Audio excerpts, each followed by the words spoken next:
Good morning dear students, कैसे हैं आप सब। आइए आज हम पढ़ते हैं हमारा नव भारतीय हिंदी पाठमाला का पाठ 4 मेरा भारत देश। इस पाठ में कवि ने एक बालक बनकर यह बताया है कि कैसे भारत देश उस पर उपकार कर रहा है और कैसे वो इस देश की मिट्टी में पल बढ़कर बड़ा हुआ है और कैसे वहाँ का अन्न, जल, वायु उसका उपयोग करता हुआ अपना निरंतर विकास कर रहा है। तो आइए हम ये पाठ पढ़ना शुरू करते हैं। ये हमारा पाठ 4 जो कि एक कविता है, मेरा भारत देश। ये लिखी हुई है भवानी प्रसाद मिश्र जी की। तो इन्होंने बताया है इस कविता में कि जो कवि है वो एक बालक बनकर प्रभु का उपकार मान रहे हैं कि हम भारत में रहते हैं। कवि भारत के योग्य बनने के लिए यहाँ की प्रकृति, पुरुष, पशु आदि को अपना सगा मानते हैं। वे चाहते हैं कि हम सब दूसरों के सुख दुख को अपना माने। अंत में कवि प्रभु से कहते हैं कि हे प्रभु, आपका उपकार है कि हम भारत के जल, पवन, अन्न, मिट्टी में पलते हैं। तो आइए हम कविता पढ़ना शुरू करते हैं। आंख खोलकर सुबह सुबह मैं मन में कहता हूँ, प्रभु तेरा उपकार की मैं भारत में रहता हूँ। इन पंक्तियों में कवि एक बालक बनकर क्या कह रहा है कि जब मैं सुबह सुबह उठता हूँ तो मन ही मन प्रार्थना करता हूँ कि प्रभु तेरा उपकार है। उपकार क्या होता है? तेरी भलाई है मुझ पर या तेरा एहसान है मुझ पर कि मैं भारत में रहता हूँ। कि हे प्रभु, तुमने मुझे इतना मुझ पर उपकार किया है कि मैं भारत देश में रहता हूँ। मेरी मातृभूमि है भारत, मैं भारत के योग्य बनूं। मातृभूमि की प्रकृति, पुरुष, पशु सबको अपना सगा गिनूं। अब कवि कह रहा है एक बालक बनकर कि मेरी मातृभूमि है भारत। मातृभूमि क्या होता है? जन्म भूमि, जहाँ पर मैंने जन्म लिया है। मैं भारत के योग्य बनूं। योग्य कि मैं भारत के इस लायक बनूं कि मातृभूमि की प्रकृति, प्रकृति क्या होता है? प्रकृति होता है वहाँ की कुदरत, जो वहाँ की नेचर है। पुरुष, पशु, पक्षी, पुरुष हैं जो भी वहाँ पर लोग रह रहे हैं भारत में। पशु सबको अपना सगा गिनूं। पशु क्या है? जानवर, जो भी पशु पक्षी हैं सबको अपना सगा गिनूं। सगा क्या है? एक ही परिवार का। ठीक है, कि मैं सबको अपना सगा मानूं, एक ही परिवार का मानूं। आइए फिर से पढ़ते हैं। मेरी मातृभूमि है भारत, मैं भारत के योग्य बनूं। हे प्रभु, मेरी मातृभूमि क्या है?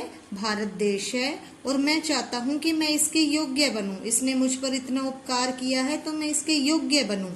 मातृभूमि की जो प्रकृति है, जो वहाँ की कुदरत है, वो जन, जो भी वहाँ पर लोग हैं, पशु, जो भी वहाँ पर जीव जंतु है, उन सबको मैं अपना मानूं। जो भी भारत में रहने वाले लोग, पशु पक्षी हैं, उनको मैं अपना मानूं। आगे देखिए कवि कह रहे हैं, इनका दुख अपना दुख मानूं, इनके सुख को अपना सुख मानूं। अब ये जो मातृभूमि भारत देश में जो पशु पक्षी पुरुष सब रह रहे हैं, इनके दुख, जो भी इन पर कठिनाई आती है, दुख आता है, उनके दुख को मैं अपना मानूं। जो उन्हें दुख हो रहा है वो मुझे भी हो, ऐसा मैं चाहता हूँ। इनके सुख को अपना सुख मानूं और जो ये सुख है, सुख भोग रहे हैं, जो लोग सुखी हैं, उनके सुख को भी मैं अपना सुख मानूं। मतलब कि उनके दुख और सुख में मैं हमेशा साथ रहूं।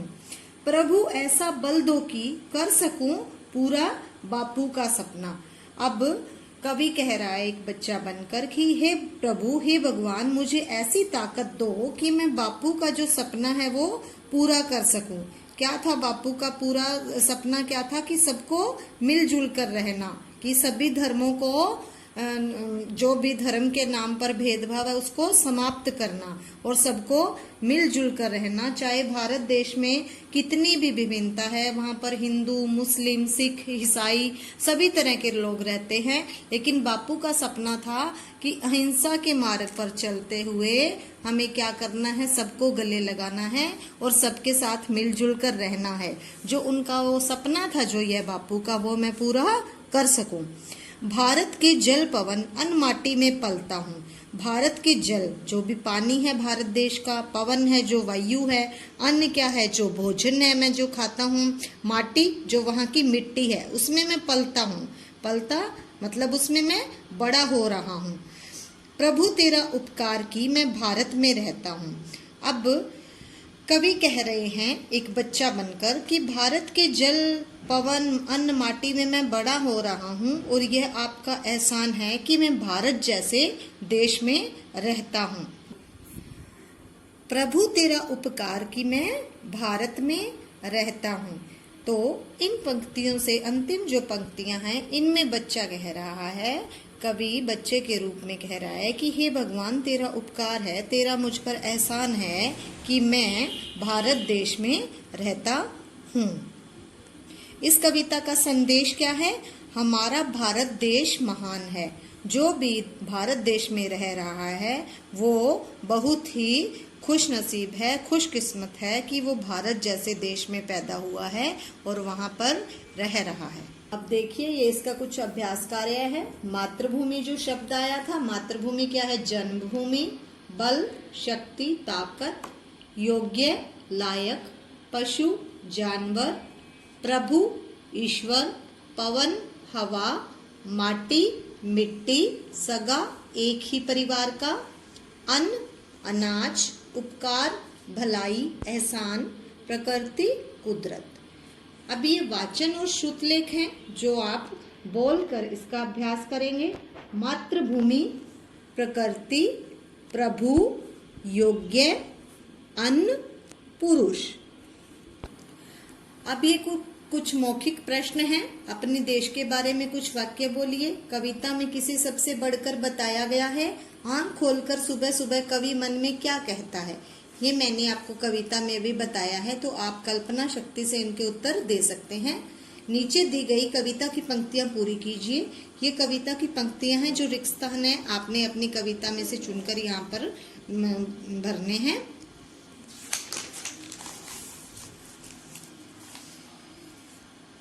दिए गए प्रश्नों के उत्तर कुछ शब्दों में लिखिए। इस कविता में कवि किसका उपकार मान रहा है? प्रभु का उपकार। कवि किसके योग्य बनना चाहता है? भारत के योग्य। कवि किसके सपने को पूरा करना चाहता है? बापू के सपने को। अब ये कुछ लिखित प्रश्न हैं। ये अति लघु प्रश्न है, ये लघु प्रश्न उत्तर है। लघु प्रश्न उत्तर आप अपनी नोटबुक में लिखेंगे। इसके बाद है भाषा की दुनिया। इसमें पर्यायवाची शब्द है और हैं का प्रयोग है, की और की का प्रयोग है। कैसे? देखिए, पर्यायवाची शब्द आप इस हेल्प बॉक्स में से चुनकर यहाँ लिख सकते हैं और हैं। ये क्या है? जैसे कि एक वचन और बहुवचन में हम किस तरह से इसका प्रयोग करते हैं। जैसे हम भारत में रहते हैं, हम क्या है? बहुवचन है, ये प्लूरल है, तो यहाँ पर हैं लगेगा। जो बिंदी वाला है वो लगेगा। भारत मेरी मातृभूमि है। भारत क्या है? सिंगुलर है, तो यहाँ पर है लगेगा। मैंने इनके दुख को अपना माना है। मैं एक हूं तो माना है, बिना बिंदी वाला है यहाँ पर लगेगा। हम आपस में भाई भाई हैं, बहुत सारे लोग हैं, ये क्या है? प्लूरल है, तो है बिंदी वाला लगेगा, ये बहुवचन है। अब देखिए, शब्दों को जोड़ने के लिए की का प्रयोग करते हैं तथा वाक्यों को जोड़ने के लिए की का प्रयोग करते हैं। अब आप की या की से खाली जगह भरिए। प्रभु तेरा उपकार कि मैं भारत में रहता हूँ। यहाँ पर ये जो दो वाक्य हैं, इन दोनों को की से जोड़ा है, तो छोटी ई की मात्रा के साथ की आएगा। मातृभूमि की, प्रकृति, पुरुष, पशु सबको अपना सगा गिनूं। अब यहाँ पर दो शब्दों को जोड़ रहे हैं, तो यहाँ पर की आएगा, बड़ी ई की मात्रा कै के साथ आएगी। प्रभु ऐसा बल दो कि कर सकूं बापू का पूरा सपना।